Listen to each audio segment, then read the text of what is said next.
नमस्कार, आप देख रहे हैं न्यूज फॉर नेशन में मैं हूं प्रियदर्शन।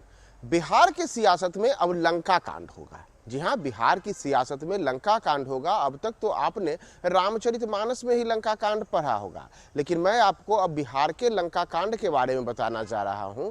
जो लंका कांड बिहार की सियासत में मुख्यमंत्री नीतीश कुमार के जदयू और उन्हीं के गठबंधन राजद के बीच में देखने को मिल रहा है। दरअसल इसलिए लंका कांड इसलिए कहा जा रहा है क्योंकि बिहार में इन दिनों जिस प्रकार की सियासी बयानबाजियां सत्ताधारी दल के नेताओं की ओर से हो रही है, उससे ऐसा लग रहा है कि सत्ताधारी दल में जो घटक दल हैं, उन घटक दलों के बीच में सीधे सीधे तलवारें खींची हुई हैं। दरअसल पहले सुधाकर सिंह जो राजद के नेता हैं और राजद के बिहार प्रदेश अध्यक्ष जगदानंद सिंह के बेटे हैं, बिहार में कृषि मंत्री रह चुके हैं, उन्होंने मुख्यमंत्री नीतीश कुमार को लेकर के कई प्रकार की आपत्तिजनक बातें कही। उन्होंने नीतीश कुमार को शिखंडी बता दिया, नीतीश कुमार को बेशर्म कह दिया, नीतीश कुमार को लेकर के और भी कई प्रकार की बातें कही। इस पर जदयू की ओर से उनके संसदीय बोर्ड के अध्यक्ष उपेंद्र कुशवाहा ने आपत्ति जताई थी। उन्होंने बाकायदा सार्वजनिक रूप से कहा कि जिस प्रकार की बातें सुधाकर सिंह कह रहे हैं, यह गठबंधन के लिए उचित नहीं है, यह नीतीश कुमार का अपमान है। जदयू के जो लाखों कार्यकर्ता हैं, उनकी भावनाओं को ठेस लगा है और ऐसे में खरमास तक उनके ऊपर राजद को कार्रवाई करनी चाहिए। यानी कि 14 जनवरी जबकि मकर संक्रांति होता है, तो उन्होंने एक प्रकार से मकर संक्रांति का एक समय दिया था कि नीतीश कुमार पर आपत्तिजनक बयानबाजी करने वाले सुधाकर सिंह पर कार्रवाई करने के लिए हम राजद को एक समय सीमा तय करते हैं और यह समय सीमा है मकर संक्रांति।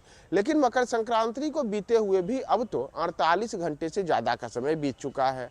आज 17 तारीख है और 17 जनवरी होने के बाद भी अभी तक उपेंद्र कुशवाहा ने जो टारगेट दिया था, उसके ऊपर राजद की ओर से कोई कार्रवाई नहीं की गई है। सुधाकर सिंह अभी भी राजद में आराम से अपनी बात चल रहे हैं।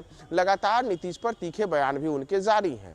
इतना ही नहीं, जिस प्रकार से चंद्रशेखर ने रामचरितमानस को लेकर के आपत्तिजनक बातें कही, रामचरितमानस पर विवादित टिप्पणी की और उसके बाद जदयू की ओर से उनके इस बयान पर भी आपत्ति जताया गया, तो उसके बाद भी अभी तक चाहे राजद के शीर्ष नेतृत्व हो या राजद के अन्य नेता हो, वो लगातार चंद्रशेखर का बचाव कर रहे हैं और चंद्रशेखर का न केवल बचाव कर रहे हैं बल्कि उनके ऊपर कार्रवाई करने जैसी कोई भी बातें फिलहाल राजद में नहीं दिख रही हैं। नतीजा है कि यह करीब करीब तय है कि राजद में न तो अभी सुधाकर सिंह न चंद्रशेखर पर कोई कार्रवाई होगी। और ऐसे में दूसरी ओर जदयू है, जो जदयू लगातार इन नेताओं के बयान से खुद को असहज महसूस कर रही है। जदयू के तमाम बड़े नेता, चाहे वो उपेंद्र कुशवाहा हो चाहे अन्य नेता हो, उनकी ओर से राजद को एक समय सीमा दे दी गई कि आप अब तक कार्रवाई कीजिए, वरना गठबंधन धर्म के लिए यह ठीक नहीं होगा। अब मकर संक्रांति भी बीत चुका है, बिहार में रामचरितमानस को लेकर के एक नया विवाद खड़ा हो चुका है, लेकिन इसके बीच में अब क्या बिहार में लंका कांड होगा? क्योंकि जैसी स्थितियां दिख रही हैं, उस स्थिति में शायद नीतीश कुमार और उनका जो जदयू है वह राजद के साथ कुछ असहजताओं को महसूस कर रहा होगा। यही वजह है कि उपेंद्र कुशवाहा लगातार इस गठबंधन में अपने ही घटक दल राजद के ऊपर बयान दे रहे हैं, उनके नेताओं पर निशाना साध रहे हैं। तो लंका कांड में आगे किसकी लंका जलेगी, इस लंका कांड में कौन कौन से नेता कहां कहां जाएंगे और बिहार की राजनीति में ये संभावित जो लंका कांड है, उस लंका कांड से क्या कोई नया सियासी समीकरण अब देखने को मिलेगा?